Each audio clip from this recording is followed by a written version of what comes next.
할렐루야. 주님의 이름으로 환영합니다. 하나님께서는 여러분을 사랑하신 줄 믿습니다. 오늘 본문 말씀의 제목으로 통해서 내가 원수를 이기지 못하는 것, 내 원수가 우리를 이기지 못하는 그러한 말씀의 주제로 함께 나누고자 합니다. 여러분들의 원수는 누구입니까? 여러분들이 정말 원수같이 생각하는 사람은 누구인지 저는 몰라요. 그러나 분명한 것은 하나는 있습니다. 바로 우리의 영을 방해하는 사단이 우리의 원수인 줄 저는 그렇게 믿습니다. 여러분, 우리가 그 원수가 우리를 이기지 못하게 하는 그러한 삶을 살기 위해선 어떠한 삶을 살아야 될까요?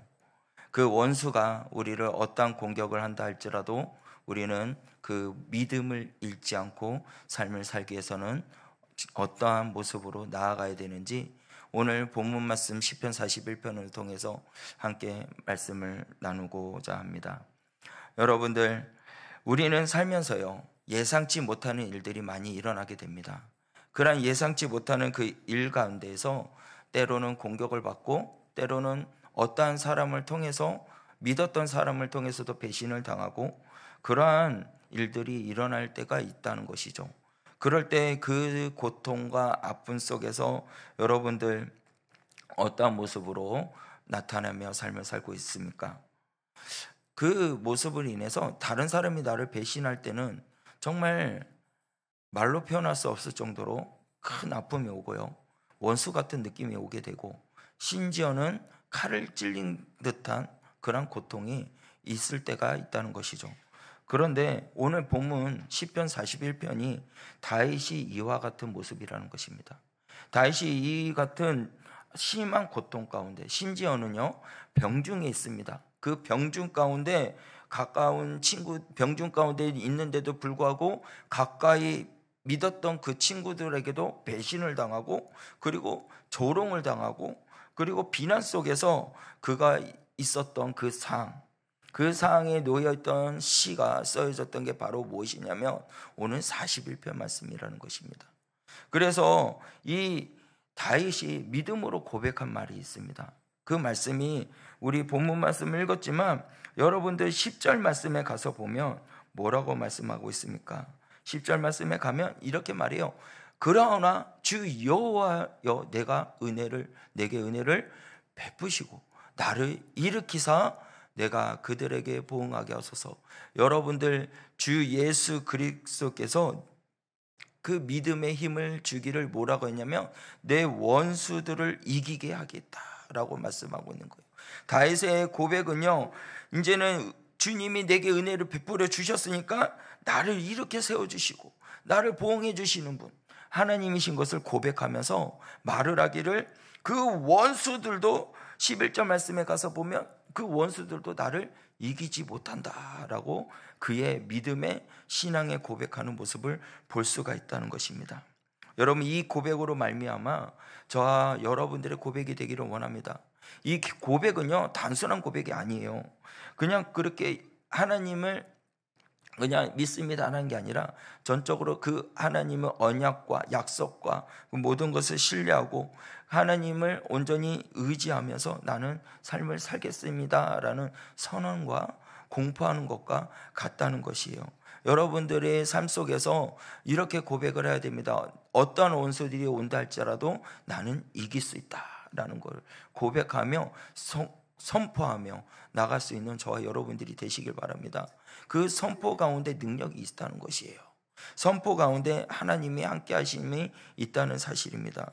그렇다면 여러분들, 우리가 그러한 상황 가운데 놓여 있고 다윗과 같은 그런 아픔 가운데 절망 가운데 놓여 있다 할지라도 이 다윗의 고백한 것처럼 내 원수들이 나를 이기지 못하는 그 이유가 무엇이냐면 그 첫 번째로 하나님은 복을 주시는 분인 걸 믿기 때문이라는 것입니다. 여러분, 하나님은 우리에게 복을 주신 분인 줄 믿으시길 바랍니다. 저번 주에도 이야기했지만 우리에게 가장 큰 복은 뭐라고요? 예수님을 만난 것이 우리에게 가장 큰 복이라고 이야기를 했습니다. 여러분, 근데 여기에서 시편에서도 여기 그 예수님을 만난 것이 가장 큰 복이지만 이 복이 있는 사람들에게 어떠한 사람이냐고 이야기하고 있냐면 1절 말씀에 가서 보면 가난한 자를 볼살피는 자에게 뭐가 있다고요? 복이 있다라고 이야기해요. 가난한 자를 보살피는 자에게 뭐가 있다고요? 복이 있을지어다. 여러분, 가난한 자를 보살피는 자가 복이 있다는 것을 믿으시길 바랍니다. 그런데 이 가난한 자는 우리가 생각할 때 먹을 것 없고 돈이 없고 집이 없고 그러한 사람들을 이렇게 생각할 수가 있어요. 그런데 여기 말씀 속에서 영적으로 우리가 들여다보면요, 심리적으로 영이 연약해진 사람들, 하나님과의 관계가 떨어져 있는 사람들, 또한 기도를 할 수 있는 자리인데도 불구하고 기도하지 못하는 자들, 영적으로 침체되어 있는 사람들을 가난한 자라고 말할 수 있습니다.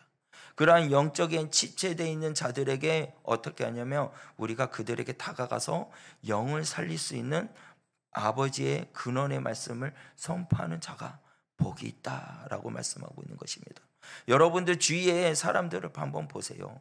예수님을 믿는다는 사람들은 수다하게 많이 있지만 진심으로 주님을 의지하고 주님을 신뢰하고 그러한 삶을 살고 있는 분이 얼마나 되고 있을까요?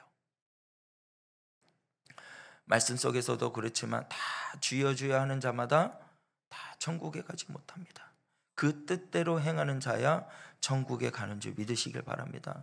이 자리에 있는 저와 여러분들은 아버지의 뜻대로 행하는 자가 되시길 바랍니다. 아버지의 그 뜻이 뭘까요? 가난한 자들에게, 영이 죽어가는 자들에게 찾아가 아버지의 살아계심을 증거하는 자들, 그것이 복이 있는 사람의 모습이라는 것이에요. 그렇다면 하나님께서는요, 이러한 자들에게 복이 있다고 말씀했는데 이 약한 자를 돌보는 자에게 주시는 복이 뭘까요? 가난한 자들에게 돌봐줘라 라고 복을 주신다고 이야기를 했는데 그것이 뭘까요? 빨간색으로 제가 칠한 그 글씨를 보면은 이렇게 되어 있어요. 1절 말씀에 보면은 재앙의 날에 여호와께서 그를 건지시리라. 여러분들, 가난한 자들에게 우리가 찾아가서 아버지의 살아계심의 말씀을 증거하고 그 영혼을 주께로 돌아오게 했을 때 하나님께서 그 복을 우리에게 주시고자 하는 것이 뭐냐면 재앙의 날을 여호와께서 어떻게 주신다? 건져주시는 복을 우리에게 주신다는 거예요. 할렐루야. 여러분들 주님을 믿으면 죽음이 아니라 생명이 있을 줄 믿으시길 바랍니다. 영원한 죽음이 아니라 영원한 생명이 우리에게 있을 줄 믿으시길 바랍니다. 저 천국에 갈 수 있도록 하나님께서 그 재앙의 날을 벗어나고 오직 아버지의 자리에, 아버지의 복된 자리에 들어갈 수 있도록 우리에게 인도해 주신다는 사실이에요. 그러면 두 번째의 복은 뭘까요? 2절 말씀에 간대요. 그를 지키사 살게 하시리니. 할렐루야. 하나님께서 우리에게 주시는 복은 뭐냐면 살려주신다는 사실입니다. 여러분들 예수님 때문에 지금 이 자리에 계신 줄 믿습니까? 예수님 때문에 여러분들 살아계신 줄 믿습니까? 여러분 영혼들이 살아난 줄 믿으십니까? 그렇다면 내 영혼의 범사에 잘된 것 같이 우리의 이 땅에 있는 모든 사람들에게 그 영혼들이 그 범사에 잘되는 그러한 은혜가 있기를 여러분들이 원하신다면 어떻게 해요? 내가 받았던 복을 함께 나눠야 된다는 것이죠.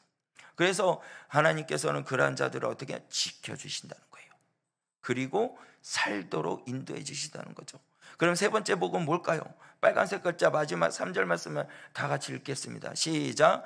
병상에 붙드시고 그가 누워 있을 때마다 그의 병을 고쳐주시나이다. 할렐루야.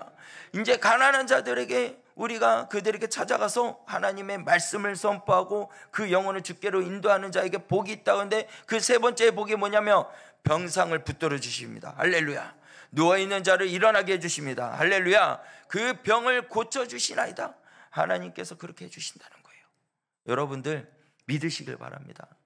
하나님께서는 능치 못할 일이 없습니다. 예수 그리스도의 이름으로 나아가면 안전뱅이도 일어날 것이며 눈먼 자도 보게 될 것이며 여러분들 누워있는 그런 자들도 치유되고 그리고 모든 문둥병에 걸린 자도 예수 그리스도의 이름으로 선포되었을 때 모든 병만은 떠나갈 줄 믿으시길 바랍니다. 그렇게 우리가 선포해야 돼요. 그게 복 있는 사람의 모습입니다. 그래서 저와 여러분들은요, 오직 가난한 자들에게 찾아가 복을 나눠주는 사람이 되시길 바랍니다. 그런 사람이 돼야 악한 원수들을, 우리들을 넘어뜨리려고 해도 넘어뜨리지 못하고 우리는 승리하며 나갈 수 있다는 사실이에요. 어떠한 악한 원수들이 우리를 넘어뜨리게 하고 방해하고 어떠한 길을 가지 못하게 하는 악한 원수가 있다 할지라도 여러분들 가난한 자들에게 찾아가시길 바랍니다. 영적인 억눌림이 있는 자들에게 찾아가시길 바랍니다. 그러한 자들에게 첫 번째 복이 뭐라고요? 주님께서 재앙의 날을 건져주시고, 두 번째 복은 뭐라고요? 주님께서 지켜주시고 살게 해주시고, 세 번째 복은 뭐예요? 모든 병상에 누워있는 자들에게 하나님께서 그 병을 고쳐주신다는 사실입니다. 그래서 여러분들 주 예수 그리스도 안에서 복 있는 사람이 된 줄 믿으시길 바랍니다. 그래서 이제는 가난한 자들에게, 억눌려 있는 자들에게, 병상에 누워 있는 자들에게 찾아가서 예수 그리스도의 이름을 선포해 보세요. 예수님을 믿고 선포할 때 믿는 대로 이루어질 줄 믿으시길 바랍니다. 우리는 못할 것이 없어요. 주님이 나와 함께 하시기 때문에, 예수님이 나와 함께 하시기 때문에 여러분들 선포하는 대로 이루어질 줄 믿으시길 바랍니다. 그래서 아파하는 사람들에게 찾아가서 예수님을 나타내세요. 예수님을 증거하는 여러분이 되었을 때 비로소 승리할 수 있는 거예요. 우리는 세상에서 힘 있는 자들에게 어떻게 해요? 굴복할 수밖에 없거든요. 따를 수밖에 없어요. 그런데 그것을 약한 자들에게 돌아보는 자, 다시 말해서 하나님은요, 그러한 자들을 돌보시기를 원하고 계신다는 거예요.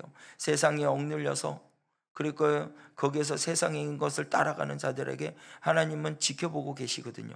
그래서 우리들은 그러한 자들에게 가서 어떻게 해요? 복음을 전하는 삶을 살기를 원하고 계신다는 사실입니다. 여러분들 마태복음 25장 40절 말씀에 가서 보면은 뭐라고 말씀하시는지 압니까? 다 같이 읽겠습니다. 시작. 임금이 대답하여 이르시되 내가 진실로 너희에게 이르노니 너희가 이 지극히 작은 자 하나에게 한 것 같이 곧 내게 한 것이라 하시고. 아멘. 여러분들 지극히 작은 자 하나에게 한 것이 누구한테 한 것이라고요? 하나님께 한 것이라고 말씀하고 있습니다. 여러분들 작은 자들에게, 억눌린 자들에게 찾아가서 하나님의 은혜를 나누시길 바랍니다. 그걸 하는 것이 내게 한 것이라고 말씀해요. 하나님께 한 것이라고 말씀하고 있듯이 우리들이 할 것은 그러한 가난한 자들에게 찾아가야 된다는 것이죠. 두 번째로는 내 원수들이 나를 이기지 못하게 하는 것들은 무엇이냐면 회개하는 자가 되어야 된다는 것이에요. 여러분들 4절 말씀에 가서 보면 이렇게 말을 합니다. 내가 말하기를 여호와여 내게 은혜를 베푸소서, 내가 주께 번제하였사오니 나를 고치소서 하였나이다 라고 다윗이 고백을 하고 있어요. 이 고백은요, 다윗이 나의 병과 나의 고난, 이 죄의 결과가 인정하고 이 모든 것들이 하나님 앞에 철저히 나는 회개합니다 라고 고백하고 있는 거예요. 지금 내가 말하길 하나님 은혜를 베풀어 주셨는데 내가 범죄했습니다. 내가 범죄했던 것들을 하나님 용서해 주세요. 나를 고쳐주세요 라고 지금 다윗이 회개하고 있는 모습이라는 것입니다. 여러분들 단순히 우리가 고난을 당했을 때, 아픔이 당했을 때 원망하지 않고 여러분 자신을 뒤돌아봐야 돼요. 내가 왜 이 아픔과 이 고난이 내게 찾아왔는가? 여러분의 자신을 한번 뒤돌아보는 그러한 사람이 되어야 된다는 것입니다. 시편 139편 23절에서부터 24절 말씀에 가서 보면요, 하나님이여 나를 살피사 내 마음을 아시며 나를 시험하사 나의 뜻을 아옵소서. 내가 무슨 악을 행위가 있나 보시고 나를 영원한 길로 인도하소서라고 말씀하고 있어요. 그러니까 여기에서 고백, 내가 무슨 악을 행했는지 내가 보게 해주시고 하나님 깨닫게 해주시고, 이제는 하나님은 내를 살피시니까 아시지 않습니까? 그 시험 가운데 내 뜻이 아닌 아버지 뜻대로 갈 수 있도록 나를 모든 것들을 제 뜻을 드러나고 아버지의 영원한 길로 인도해 주소서라고 회개하는 모습이라는 거예요. 저와 여러분들이요, 이렇게 회개하는 자가 되어야 된다는 것입니다. 여러분들, 회개하는 자들에게는요, 하나님의 깨달음이 있을 줄 믿으시길 바랍니다. 그 깨달음을 통해서 하나님께 부르짖는 자가 된다는 것이에요. 여러분, 은혜 받기를 원하시죠? 이 땅에서 은혜 받기 싫은 사람이 어디 있겠습니까? 그리고 예배드리는 오신 모든 분들도 하나님의 은혜를 받기를 원합니다. 이 시간 하나님의 은혜가 넘쳐나기를 원하십니까? 그러면 불가능이 없으신 하나님 앞에 나아가야 되지 않겠습니까? 어떻게 해야 될까요? 여러분들, 믿음으로 기도하며 선포하며 하나님 앞에 모든 것을 고백하며 나갈 수 있는 저와 여러분들이 되시길 바랍니다. 우리가 이렇게 손에 쥐고 있는 것이 이렇게 쥐고 있으면 여러분, 다른 것이 손에 질 수 있을까요? 없을까요? 손에 이렇게 쥐고 있으면 이 손에 다른 것을 질 수 있을까요? 없을까요? 질 수 없다는 거예요.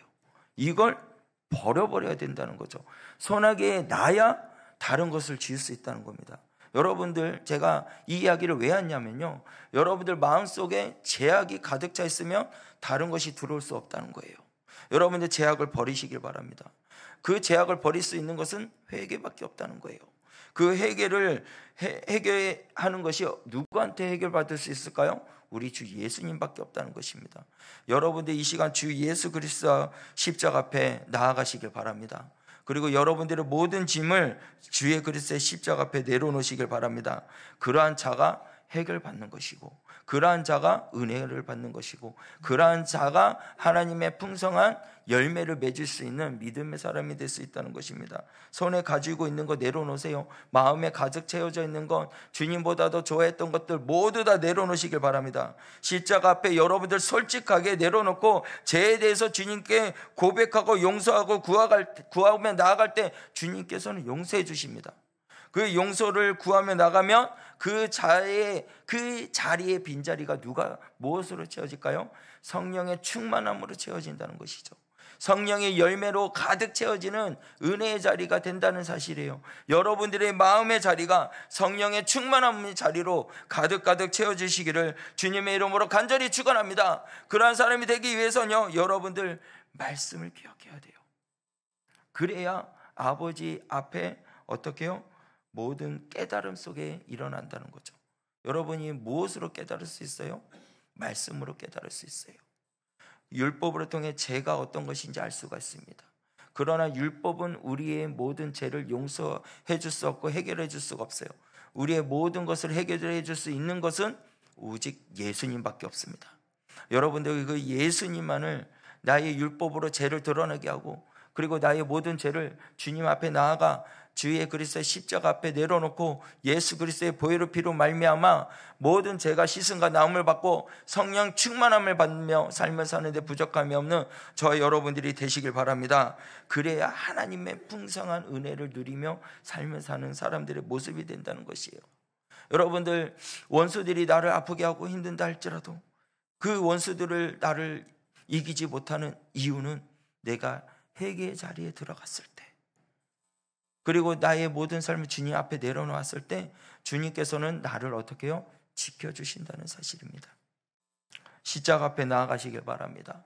내가 갖고 있는 모든 것들을 죄를 내려놓고 주님이 주시는 성령의 충만함으로 채워져서 하나님의 은혜가 넘쳐나는 귀한 오늘 저녁이 되시고 주님이 오시는 그날까지 나아가는 하나님의 거룩한 백성이 되기를 주님의 이름으로 간절히 축원합니다. 여러분들, 연약할 때 사단은 우리에게 공격하고 하나님 앞에 나아가지 못하게 하는 죄의 엄습들이 우리에게 찾아옵니다. 그럴 때일수록 날마다 우리는 주님 앞에 나아가야 됩니다. 또한 우리가 모든 것들을 이기고 원수로 통해서 이길 수 있는 유일한 길은 배신과 조롱과 그 아픔 속에서도 주님을 바라보는 자가 되어야 된다는 것이에요. 여러분들 5절과 6절 말씀을 다 같이 보기를 원합니다.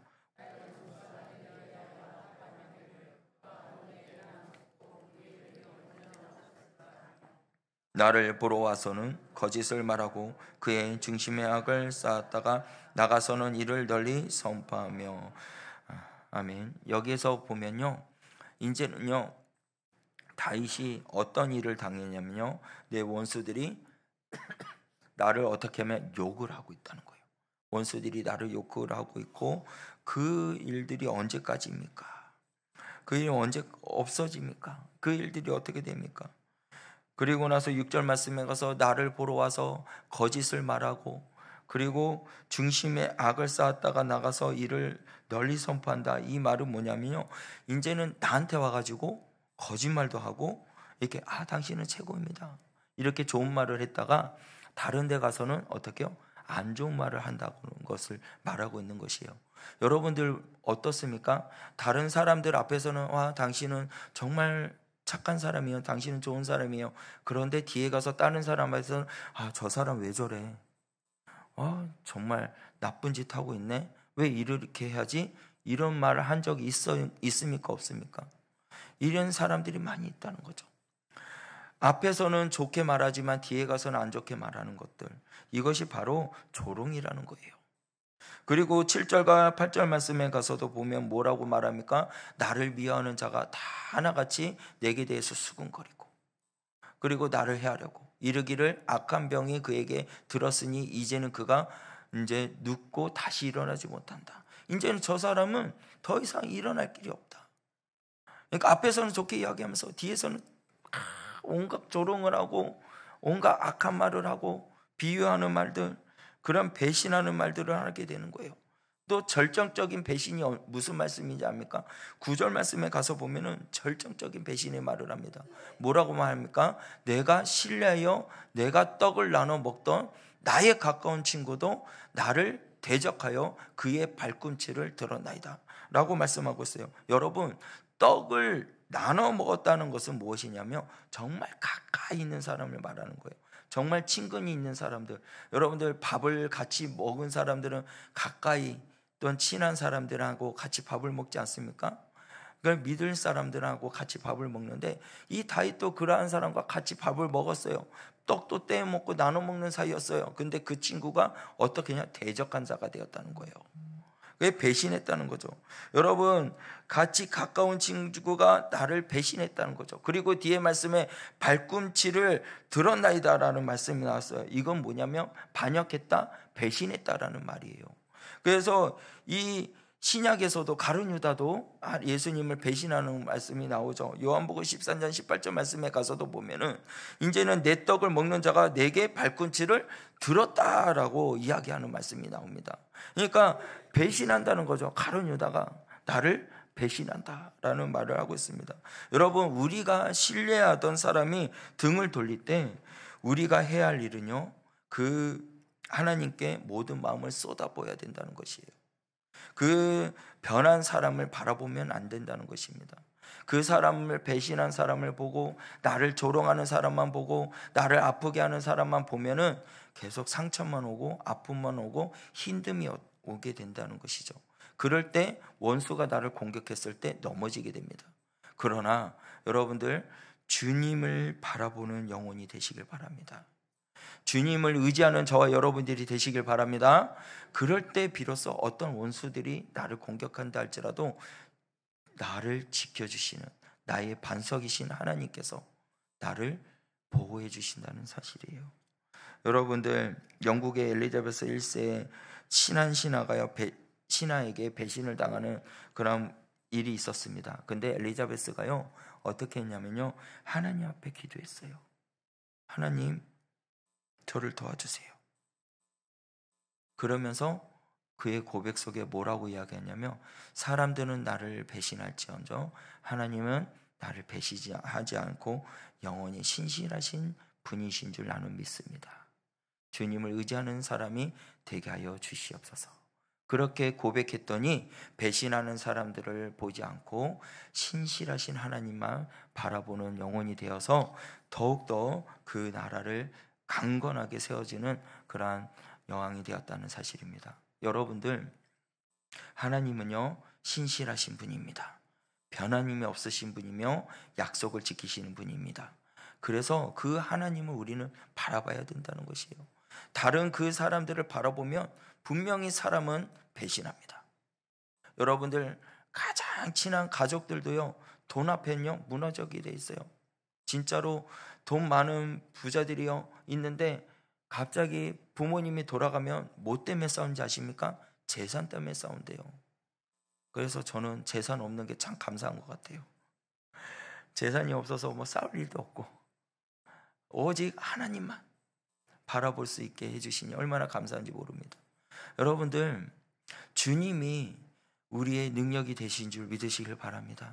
주님은 우리의 모든 것 되주신 하나님인 줄 믿으시길 바랍니다. 그래서 여러분들 신실하신 하나님 바라보세요. 주님을 의지하고 나아갈 때 그 어떤 것들이 우리를 공격한다 할지라도 넘어지지 않을 수 있다는 것이에요. 그리고 여러분, 또한 원수들이 우리를 넘어뜨린다 할지라도 우리가 넘어지지 않는 이유는 무엇이냐면 하나님께서 다시 일으켜 세워주시기 때문인 사실인 줄 믿으시길 바랍니다. 여러분들 인사합시다. 하나님께서 우리를 일으켜 세워주십니다. 할렐루야. 하나님께서 여러분들을 일으켜 세워주십니다. 어떠한 상황에 있다 할지라도 하나님께서는요, 목자구나 그 손길로 우리를 붙잡아 세워주시면서 이렇게 세워주십니다. 여러분들 10절에서부터 12절 말씀입니다. 다 같이 읽겠습니다. 10절에서부터 12절 시작.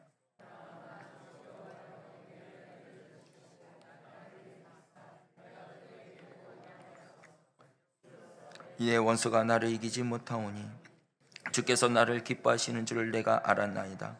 주께서 나를 온전한 중에 붙드시고 영원히 주 앞에 세우시나이다. 아멘. 10절 말씀에 보니까 여호와여 내게 은혜를 베푸시고 나를 어떻게 해요? 일으키사. 할렐루야. 하나님은 우리를 은혜를 주실 뿐만 아니라 넘어져 있는 자들에게, 고통 가운데 있는 자들에게 주님께서는 이렇게 세워주실 줄 믿으시길 바랍니다. 그러니까 하나님께서 이렇게 세워주신다는 사실이에요. 근데 그 이유가 뭘까요? 하나님이 우리를 일으켜 세워주신 이유가 뭘까요? 여러분들, 그것은요, 우리 11절 후반절 말씀을 보면요, 뭐라고 하냐면 주께서 나를 기뻐하시는 줄을 내가 알았나이다. 하나님은 여러분을 통해 기뻐하신 줄 믿으시길 바랍니다. 하나님 여러분 보고 기뻐하셔요. 우리 아이들 보면은 너무 예쁘죠? 아이들 보면 기쁘지 않습니까? 그냥 가만히 쳐다봐도 기쁘고 기분이 좋아져요. 우리 이도영 선교사님 둘째 요엘이를 보면 그냥 가만히 봐도 예뻐요. 그냥 이게 까꿍 그러면 애가 웃거든요. 100만 불짜리 웃음소리입니다. 얼마나 예쁘든지. 아이들만 보면 자연스럽게 우리가 웃음이 납니다. 근데 하나님께서는요, 우리를 보고 그와 같이 웃으신다는 거예요. 우리를 보고 기뻐하시는 분이 우리 하나님인 줄 믿으시길 바랍니다. 그래서 다윗은 고백하는 거예요. 하나님은 나를 보고 기뻐하신 줄 내가 알아나이다. 하나님 우리 보고 기뻐하시거든요. 근데 우리가 어떻게 하냐? 우리 그 앞에 넘어지고 쓰러지는 그 가운데 하나님께서는 우리를 이렇게 세워주신 이유예요. 우리를 기뻐하시기 때문에, 우리 보고 기뻐하시기 때문에 넘어지지 마라, 슬퍼하지 마라, 울지 말라. 내가 너를 붙들어 주리라. 내가 너를 이렇게 세워주리라. 내가 너를 도우리라 라고 주님께서 말씀하시는 음성이 여러분 들리지 않습니까? 여러분들 그러한 은혜의 음성이 들릴 줄 믿으시길 바랍니다. 어떻게요? 내가 하나님이 가장 기뻐하는 자라는 것을 깨달았을 때 그 음성이 들린 거예요. 여러분들 몇 살 한번 보세요. 어떻습니까? 정말 아름답지 않습니까? 하나님이 가장 기뻐하는 자의 모습이지 않습니까?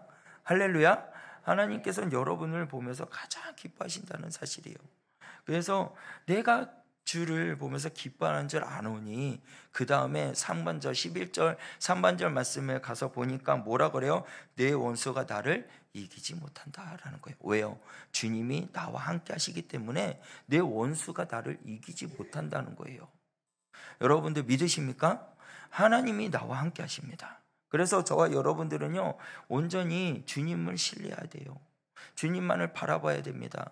가난한 자들에게 복을 줄 수 있는 믿음의 사람이 되어야 된다는 것이죠. 그리고 그 복을 누리면서 이제 여러분들 마음 가운데 그 복이 가득 채워지기 위해서 어떻게 해야 되냐면 여러분이 가지고 있는 모든 죄를 주님 앞에 쏟아부으셔야 돼요. 그리고 그 모든 죄를 쏟아붓고 내 안에 무엇으로 가득 채워야 될까요?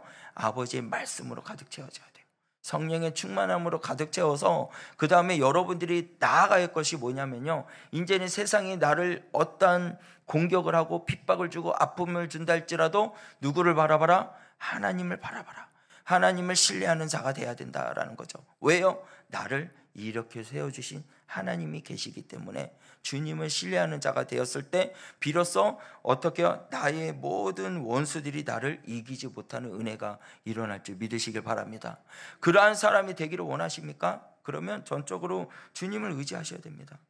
여러분, 우리는 승리할 수 있는 이유는 우리를 사랑하시고 나를 기뻐하시는 하나님이 계시기 때문에 우리가 승리한 줄 믿으시길 바랍니다. 우리의 믿음은 하나님입니다. 오직 하나님을 의지하고 나아가는 자에게, 그 말씀을 붙들고 나아가는 자들에게 강건함을 준 줄 믿으시길 바랍니다. 강하게 키워주실 줄 믿으시길 바랍니다. 그리고 그러한 자들이 해야 할 일들이 뭘까요? 바로 하나님 앞에 찬양하는 자가 되어야 된다는 것입니다. 13절 말씀을 다 같이 읽겠습니다. 13절 본문 마지막 절 말씀입니다. 다 같이 읽겠습니다. 시작. 이스라엘 하나님 여호와를 영원부터 영원까지 성축할지로다. 아멘. 아멘. 할렐루야. 여러분들, 영원부터 영원까지 성축하는 우리 그리스도의 하나님의 자녀들이 되시기를 주님의 이름으로 간절히 축원합니다. 우리들이 만들어진 존재가 뭐냐면 하나님을 영광 돌리기 위해서예요. 하나님을 찬양케 하게 만들어진 존재입니다. 그래서 우리가 나를 이기게 하게 해요. 원수들 가운데서 이기게 하기 위해서 마지막 결론은 뭐냐면 하나님을 찬양하라 라는 거예요. 여러분들 하나님을 찬양하는 영혼이 되시길 바랍니다.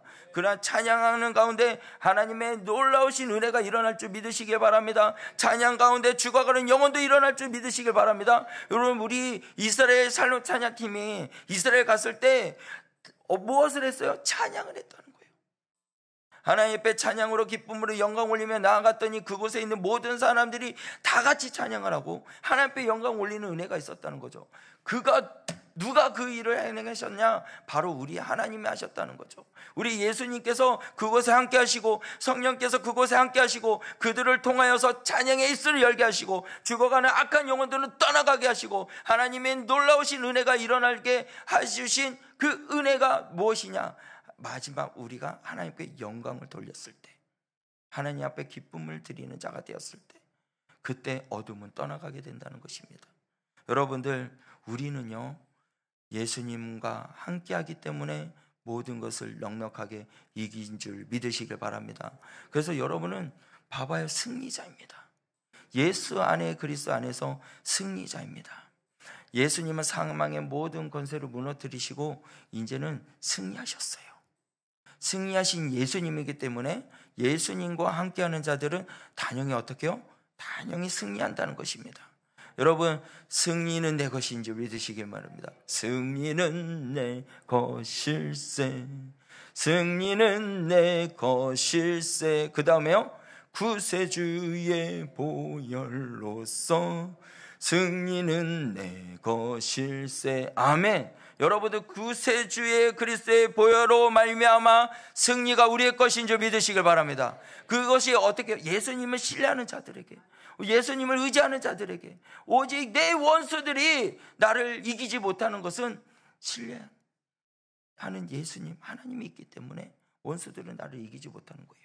승리하신 하나님이 있기 때문에, 승리하신 예수님이 계시기 때문에, 성령께서 지금도 우리와 함께 하시고 우리의 모든 길을 인도해 주시기 때문에, 여러분들, 다윗은요 배신과 고통과의 목에 오직 주님 앞에 기도를 드린 후에 그의 삶 가운데는 뭐냐면 하나님으로 찬양하며 마무리 짓는 그의 모습을 볼 수가 있듯이, 여러분들도 삶 가운데 이제는 인생의 어떠한 시기가 온다 할지라도 다 지나갑니다. 끝까지 주님을 신뢰하고 주님을 찬양으로 나아가는 저 여러분들이 되시길 바랍니다. 하나님은 우리의 모든 고통을 통해서 영광을 받으시고 우리의 모든 회복의 길로 인도하시며 찬양으로 통하여 영광 받으실 합당하신 하나님인 줄 믿으시길 바랍니다. 여러분들, 이번 시편 41편 말씀을 통해서 우리가 받았던 것을 꼭 기억하시길 바라요. 가난한 자들을 돌봐주신 하나님에게 복을 주시고, 그러한 자들에게 또한 회개하는 자들에게 하나님께서는 어떻게 여전히 신실하신 하나님으로 다가오셔서 하나님은 우리를 기뻐하시며 이렇게 세워주시는 자로 세워주신 줄 믿으시길 바랍니다. 오직 고난의 끝에 하나님을 찬양하며 나갈 수 있는 우리 믿음의 주역들이 되시기를 바랍니다. 그래서 여러분들 온전히 주님은 나의 영원하신 기업입니다. 그리고 여러분 하나님의 부르심에 따라, 하나님의 인도하심에 따라, 하나님의 능력에 따라 삶을 살 수 있는 여러분 되시길 바랍니다. 여러분, 우리가 인생길에서 삶을 살 때 후회하는 일들이 많이 있어요. 그런데 여러분, 우리가 하나님을, 예수님을 만난 것은 후회한 일이 아니라 기쁨인 줄 믿으시길 바랍니다. 여러분 이 자리에 선 것도 하나님의 부르심이 있기 때문이에요. 왜요? 여러분을 하나님께서 기뻐하시기 때문에 하나님께서 이 예배 자리에 초청하셨습니다. 여러분들, 나를 부르신 신실하신 하나님을 믿으시길 바랍니다. 나를 불러서 모든 생각과 그리고 모든 계획을 주님께서 나를 통해서 일하심을 바라보며 오늘 이 시간 찬양하면서 주님 앞에 나아가기를 원합니다. 주여,